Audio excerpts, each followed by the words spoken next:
लोकसभा निवडणूक जिंकण्याच्या इराद्यानं भाजपनं जोरदार तयारी केली आहे। राज्यसभा खासदारांनाही लोकसभेच्या मैदानात उतरवण्याचा भाजपचा प्लॅन असल्याची माहिती आहे। तशा सूचना वरिष्ठांकडून राज्यसभा सदस्यांना देण्यात आल्याची माहिती आहे। राज्यसभा खासदारांना लोकसभा मतदारसंघ शोधण्याच्या सूचना दिल्याचंही समजतंय।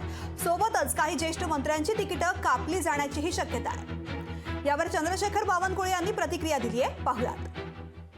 प्रत्येक लोकसभेमध्ये 600 सुपर वॉरियर जे नगरसेवक आहेत, कधी नगरसेवक राहिलेले आहेत, पुढे नगरसेवक होणारे आहेत। आमचे प्रत्येक विधानसभेमध्ये 100-125 प्रमुख नेते आहेत। 6ही लोकसभा मुंबईच्या, 6ही लोकसभा महायुतीच्या, 51% वर मतं घेऊन आमचे हे 4000 सुपर वॉरियर प्रत्येक घरी जाऊन एक मत मिळवण्याचा प्रयत्न करतील।